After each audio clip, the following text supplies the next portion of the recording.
Hello, Narnach here. Welcome back to Grim Dawn. We are playing with a Drain Essence Death Knight on hardcore elite difficulty.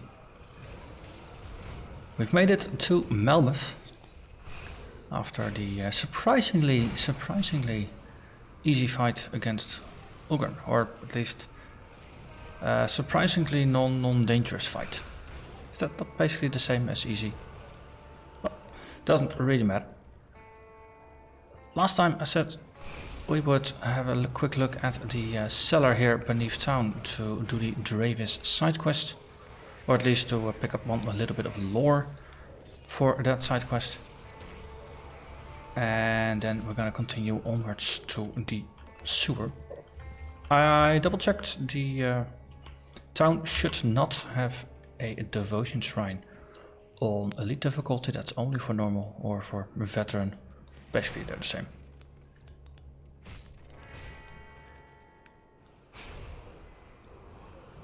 So the Crown Hill devotion shrine is going to be the very last devotion shrine of this difficulty, which effectively, you know, we'll be at 23 out of 50, 53 out of 55 devotion points gathered at this point, which makes it pretty close to the old situation where we were capped at 50.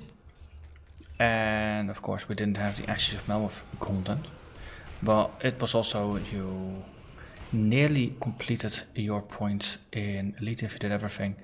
And then in Ultimate you had to pick and choose just 1 or 2 or maybe 3 or 4 devotion shrines that you would do on Ultimate. So you could...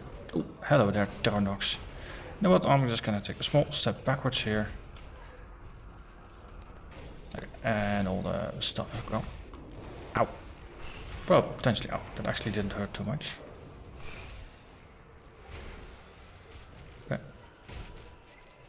And goodbye, Narnach. Oh, look at that. An old lectern. No, but once again, we're pretty darn close to where we need to be. Quest item.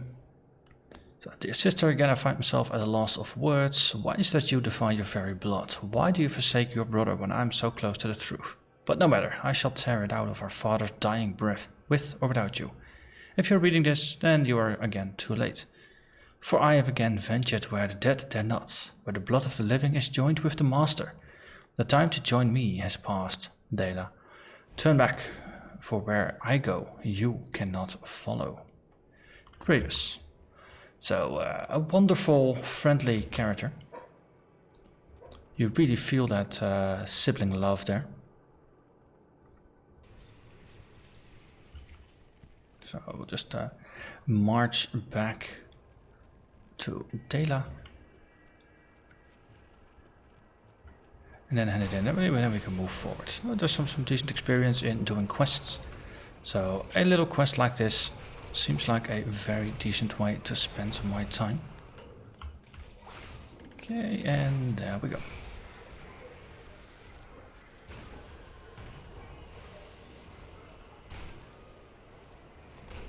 Everybody, they just keep trickling in one by one. That's the most annoying kind of fight you can have with this character. It's way more comfortable to just have them in rushing in with half a dozen or a dozen at a time. We can take it.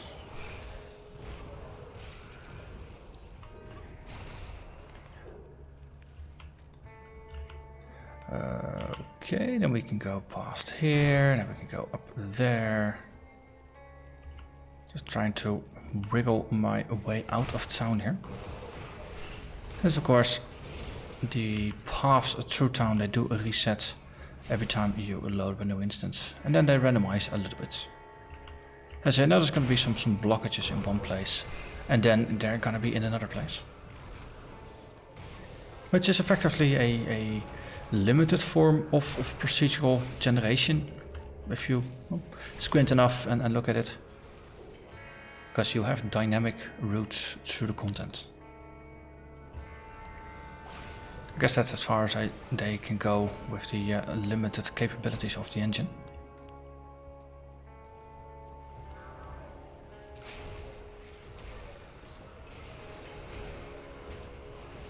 Okay, everybody. Hey, Twin Fangs is now at rank 22. Slowly leveling up my abilities. Just sticking to the top here, and already we see Dela a little bit ahead.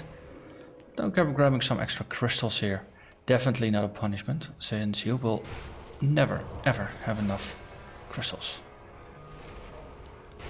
Unless you maybe really farm a lot. Since I really keep my farming to a minimum, I'm not really at a risk of overflowing with crystals anytime soon. And there you go. Is this what you're looking for? Now what's... I think I might have clicked it away. Click. I will search the Cinder Wastes. So that was the follow-up. So the Cinder Wastes are in a void portal nearby. Might as well do it. I think we might have skipped it on previous difficulty. Hello you. Level 81, 4 above me. Magalugal, the defender. I don't think you have a lot more life left to defend though. So one downside of the portal is that it is randomized. There's only a couple of places, not like these camps where they can spawn, but it does differ from time to time. Nice thing about the Cinder Waste is that it does have another portal. I remember, if I remember correctly, it was dead in the center of the area, where it had another portal to a next area, which had a boss fight, which was not too demanding on veterans. So of course it is nice to double check that again for elite here, and then once more on ultimate.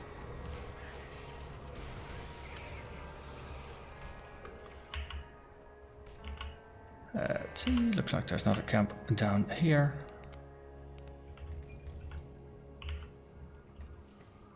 Or not. There maybe? Ooh. There's plenty of bloodkeepers here.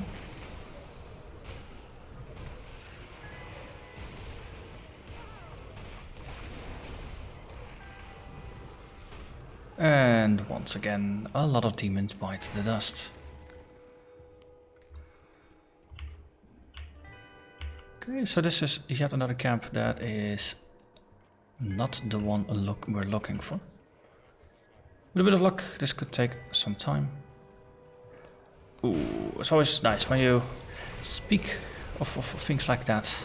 Oftentimes, that is exactly the time when you walk into the portal, and indeed, that is what's happening here.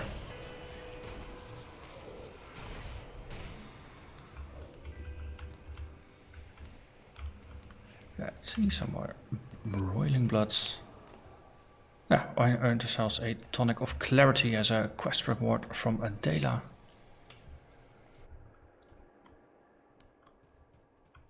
Okay, it could be that if this takes long enough, Visage of Madness, you look angry. You're 7 levels above me. So we'll do some damage reflection back at you, some taunting, some ripping out of spirits. Okay, wow, someone is angry. That was an overguard going up, protecting me from scary stuff, as well as a whole bunch of triggers, I believe. But situations like this is where you have your panic procs for, since when enemy damage spikes in a very uncomfortable way, you don't have the speed to react to it by triggering an overguard or a manual heal or whatever. You really want to rely on something. So this is the exit portal. I think that will... yes. Ooh, nice. Convenient. That will take us to the next area. Let's not stand in the middle of a ritual circle. Having played some occultists, I know that is not good for my health, but it is good for the troll's health.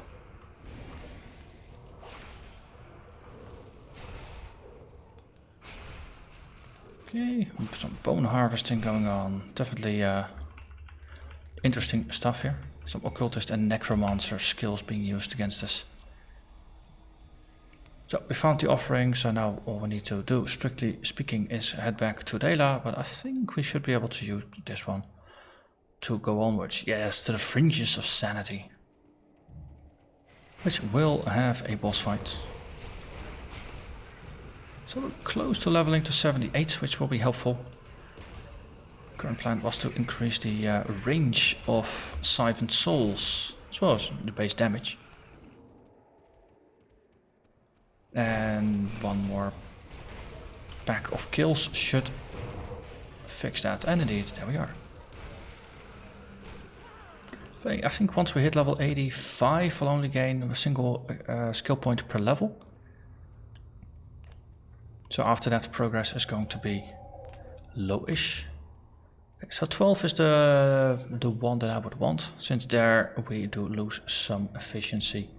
And even here we go from 7.3 meters to 7.5 meters, that's only 0.2 more. And I think afterwards, let's see, because right now we're at 6.6, then we go to 7, then we go to 7.3, and the next one is actually less efficient in terms of radius. So maybe leaving it at 11 for now is not a bad idea. Just always trying to consider the most efficient way to spend points, so strictly speaking we are still increasing the range of the thing.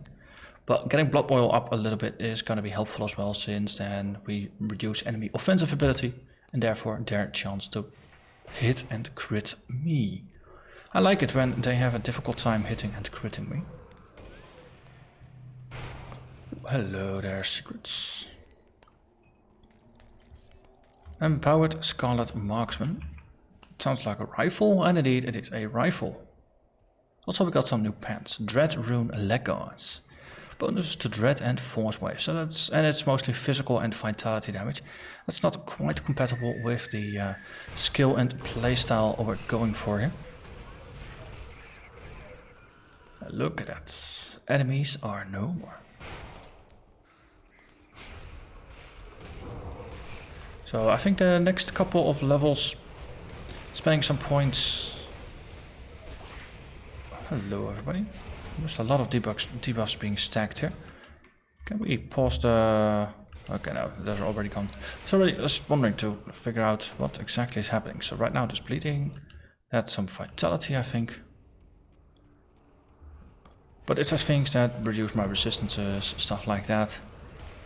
Helpful to be aware of it. For example, what the heck is that? It's gone already. In last episode I made a comment about it and then promptly, of course, forgot to actually check it. Okay, so boss fight imminent. Are we ready? I think we are. Blood Sworn Anemia. I don't know what you're doing here, but you need to leave. Now! It approaches. Oddly unspecific. So what's happening? Lunal Vagoth, Steward of Darkness, our tormentor. I can feel it approaching. Leave now or join our fates. I can deal with it. Yes, there we go. Rip out its spirits. Okay, let's bounce back some damage to it. Let's stack up an overguard just to be certain here. Do some more spirit ripping, and some more leeching, and some more shouting. Upside, of course, of increasing the level of Warcry beyond extending the range, which is one of my primary motivators, will also be to reduce enemy damage output, which is going to be very good for me, since enemies doing less damage is good for staying alive. Hello? Yes, bodyguards, I thought you were doomed and you just destroyed that creature. Please, spare us this torment, let us out. And you, Bloodsworn, why should I help you? I understand that cult has caused much harm across Karn in recent months, but you have to understand, we were desperate. We joined the cult because it offered safety. Not because we believe in all this blood and Cthulhu madness, we were not even involved with the necropolis. You have to believe me, I beg you. Destroy that ruined crystal nearby and let us out. I swear we'll burn these ropes and try to do something worthwhile with our second chance. Assuming we even make it out of the void alive. Alright, I'm a good guy. And we help them. Ta-da, look at that. Blood of Cthulhu, some vestments. And of course, 18,000 sweet, sweet experience points. Okay, now get out of here. Double check, are there treasure piles here? So it's just a little free add-on on top of the quest that you already want / need to do for Dela. And ooh, look at that. Oh, arcane. Arcane. So arcane strips mods off of you. Well, if I remember correctly, it has some sort of projectile attached to it. So if all we manage to do for now is to keep a distance and dodge projectiles. And maybe, just maybe, I can spare myself here. Oh, see that? Big, big, scary purple projectile. I definitely enjoy staying alive, also staying awake, because the thing is a really large model, so if you yourself are obscured behind it, it's very difficult to see what exactly it is doing.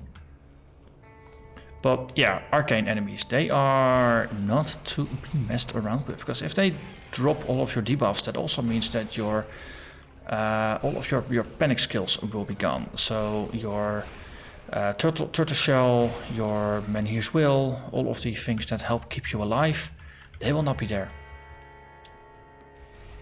And well, if you take a lot of damage, then that's going to be problematic. On top of that, for example, we have a Spectral Binding, which right now grants us 1900 base life, as well as a bunch of damage and offensive ability. And of course the Spectral Wrath upgrade that reduces enemy attack speed. So yeah, losing it, bad. It is something you could do, but the thing is, if you do get hit with it, then in the middle of combat you need to switch to your buff bar, recast your buffs, then switch back to your combat bar, and then you can continue. So you will be distracted, and therefore in your already vulnerable state, you'll be distracted, making you even more vulnerable. Which is simply just not a situation you would want to be in. So if you can avoid the projectiles from the arcane mobs, then that's definitely going to be a good thing for your character's life. Dela, you're back. Did you find anything? No sign of Dravis, but I did find his minions. So he knew I would follow. Then the notes he's been leaving me are not just his suspicions. Somehow he knows, and he wants me dead. Or perhaps he's testing me. Is there anything else you found? Anything at all that could serve as a clue? I did find something on his thrall. And we've got an empowered sacred hammer with chain lightning. I've never seen a flower quite like this, but it cannot be a coincidence. Draves is still bitter after our last encounter. The note on this flower confirms that. I will have to investigate further. Thank you for your assistance. You've been a tremendous help. I said I would make this worthwhile to you, and I intend to deliver. Here, a mighty weapon from another era. I hope it serves you well. I hope you find him. And that is, for now, the end of this questline. And as I said, I think on Ultimate this will have a follow-up, getting us to travel quite around the place. Since I think we will be visiting all of the void areas, not just the one in the Cinder Waste. Okay, I just glance over at the timer and I see that it's nearly 20 minutes into the episode already. So I don't think we'll be heading into the sewers too far just yet, because there's a lot of interesting things along the way. Instead, we're just gonna go towards there and just clear some of the side areas on the path. Since there is a nice little hidden section just before we enter the sewers, it could be fun to go there and see if there's any interesting loot. Oh, also we gained a skill point. We are still doing pretty good in terms of strength, so I'll just boost spirit once more. Oh, damage and energy are nice things to have. I must say I'm pretty darn happy with how the energy management seems to be holding up right now. I don't really find myself drinking energy flasks during fights, even though, well, we do drain rather decently.